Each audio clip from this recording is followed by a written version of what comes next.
Estudo sobre o Evangelho de João, parte 17, 15 de janeiro de 2024. João, capítulo 4, do versículo 31 ao versículo 42. Trabalhadores para a colheita. E, entretanto, os seus discípulos lhe rogaram, dizendo: Rabi, come. Ele, porém, lhe disse: Uma comida tenho para comer, que vós não conheceis. Então os discípulos diziam uns aos outros: Trouxe-lhe, porventura, alguém algo de comer? Jesus lhes disse: A minha comida é fazer a vontade daquele que me enviou e realizar a sua obra. Não dizeis, vós, que ainda há 4 meses até que venha a ceifa? Eis que eu vos digo: levantai os vossos olhos e vede as terras, que já estão brancas para a ceifa. E o que ceifa recebe galardão e ajunta fruto para a vida eterna, para que, assim o que semeia como o que ceifa, ambos se regozijem. Porque nisto é verdadeiro ditado, que um é o que semeia e outro o que ceifa. Eu vos enviei a ceifar onde vós não trabalhastes. Outros trabalharam e vós entrastes no seu trabalho. E muitos dos samaritanos daquela cidade creram nele, pela palavra da mulher que testificou: Disse-me tudo quanto tenho feito. Indo, pois, ter com ele os samaritanos, rogaram-lhe que ficasse com eles. E ficou ali 2 dias. E muitos mais creram nele, por causa da sua palavra. E diziam à mulher: Já não é pelo teu dito que nós cremos, porque nós mesmos o temos ouvidos, e sabemos que este é verdadeiramente o Cristo, o Salvador do mundo. João 4, 31 a 42. Temos, por um lado, nestes versículos, um padrão instrutivo de zelo pelo bem dos outros. Lemos que nosso Senhor Jesus Cristo declara: Meu alimento é fazer a vontade daquele que me enviou e completar a sua obra. Fazer o bem não era meramente dever e prazer para ele. Ele contou como sua comida e bebida. Jó, um dos santos mais santos do Antigo Testamento, poderia dizer que estimava a palavra de Deus mais do que seu alimento necessário. Jó 23:12. O grande cabeça da igreja do Novo Testamento foi ainda mais longe. Ele poderia dizer o mesmo da obra de Deus. Fazemos algum trabalho para Deus? Tentamos, ainda que debilmente, apresentar sua causa na terra, para impedir o que é mal, para promover o que é bom? Se o fizermos, nunca nos envergonhamos de fazê-lo com todo o nosso coração, alma, mente e força. O que quer que nossa mão encontre para fazer pelas almas dos outros, façamos com nossas forças. Eclesiásticos 9:10. O mundo pode zombar e nos chamar de entusiastas. O mundo pode admirar o zelo em qualquer serviço, exceto o de Deus, e pode louvar o entusiasmo em qualquer assunto, exceto o da religião. Vamos trabalhar impassíveis. O que quer que os homens e mulheres digam e pensem, estamos andando nos passos de nosso Senhor Jesus Cristo. Vamos, além disso, consolar-nos com o pensamento de que Jesus Cristo nunca muda. Aquele que se sentou à beira do poço de Samaria e achou comida e bebida para fazer o bem a uma alma ignorante, está sempre em uma mente. No alto do céu, à mão direita de Deus, ele ainda se deleita em salvar pecadores e ainda aprova o zelo e o trabalho na causa de Deus. O trabalho do missionário e do evangelista pode ser desprezado e ridicularizado em muitos lugares, mas enquanto o homem zomba, Cristo se agrada. Graças a Deus, Jesus Cristo é o mesmo ontem, hoje e eternamente. Temos, por outro lado, nestes versículos, forte encorajamento para aqueles que trabalham para fazer o bem às almas.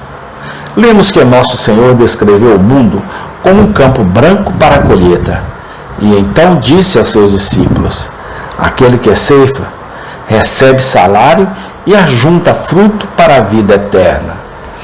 O trabalho pelas almas dos homens é, sem dúvida, acompanhado de grandes coragem.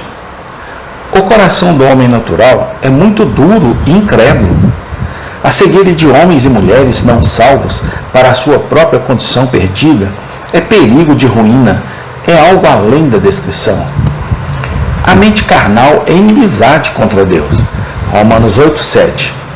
Ninguém pode ter qualquer ideia da dureza desesperada de homens e mulheres até que tenham tentado fazer o bem.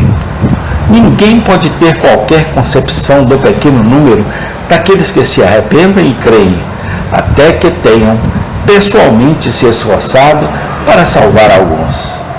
1 Coríntios 9:22. Supor que todo mundo se tornará um verdadeiro cristão, a quem é dito sobre Cristo e instado a crer, é mera ignorância infantil. Poucos são os que encontram o caminho estreito. O obreiro de Cristo encontrará a vasta maioria daqueles entre os quais trabalha, incrédulos e impenitentes, apesar de tudo o que ele pôde fazer. Os muitos não se voltarão para Cristo. São fatos desanimadores, mas são fatos e fatos que devem ser conhecidos. O verdadeiro antídoto contra o desânimo na obra de Deus é uma lembrança permanente de promessas como essa diante de nós. Existem salários para os ceifeiros fiéis. Eles receberão uma recompensa no último dia, muito superior a qualquer coisa que tenham feito por Cristo. Uma recompensa proporcional não ao seu sucesso, mas à quantidade de seu trabalho. Eles estão colhendo frutos que perdurarão quando este mundo passar. Frutos em algumas almas salvas, se muitos não crerem, e frutos em evidência de sua própria fidelidade para serem apresentados diante dos mundos reunidos. Nossas mãos ficam penduradas e nossos joelhos ficam fracos. Sentimos-nos dispostos a dizer: meu trabalho é em vão e minhas palavras sem proveitos. Vamos nos apoiar em tais épocas nesta gloriosa promessa? Temos por último, nestes versículos, um exemplo muito instrutivo da variedade de maneiras pelas quais os homens e mulheres são levados a crer em Cristo.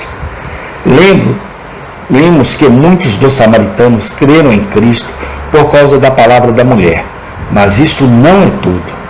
Lemos novamente: muitos mais crerão por causa da própria palavra de Cristo. Em suma, alguns foram convertidos por meio do testemunho da mulher e alguns foram convertidos ao ouvir o próprio Cristo. As palavras de Paulo nunca devem ser esquecidas. Há diversidades de operações, mas é o mesmo Deus que opera tudo em todos. 1 Coríntios 12:6. A maneira pela qual o Espírito conduz todo o povo de Deus é sempre a mesma, mas os caminhos pelos quais eles são levados para essas estradas são muitas vezes muito diferentes. Alguns em quem a obra de conversão é repentina e instantânea. Há outros que isso acontece devagar, silenciosamente e em graus imperceptíveis. Alguns têm o coração gentilmente aberto, como Lídia. Outros são despertados por um alarme violento, como o carcereiro de Filipos. Todos são finalmente levados ao arrependimento para com Deus, fé para com nosso Senhor Jesus Cristo e santidade de conversação. Mas nem todos começam com a mesma experiência. A arma que leva convicção à alma de um crente não é aquela que primeiro perfura outro.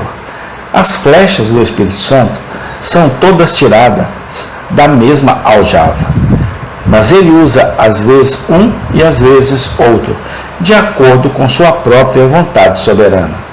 Nós nos convertemos? Este é o único ponto para o qual nossa atenção deve ser direcionada. Nossa experiência pode não coincidir com a de outros crentes, mas essa não é a questão. Sentimos o pecado, o odiamos e fugimos dele. Amamos a Cristo e descansamos somente nele para a salvação. Estamos produzindo frutos do Espírito em justiça e verdadeira santidade? Se essas coisas são assim, podemos agradecer a Deus e ter coragem. Amém. Em continuação. Senhor, louvado e engrandecido seja o teu santo nome. Dá-nos uma ótima segunda-feira, Senhor, e uma excelente semana na tua santa e divina presença. Nos usa para ganhar almas para ti, ó Pai. É para isso que viemos ao mundo, para te servir em espírito e em verdade. Obrigado por tudo, Senhor Deus. No nome do Senhor Jesus Cristo. Amém.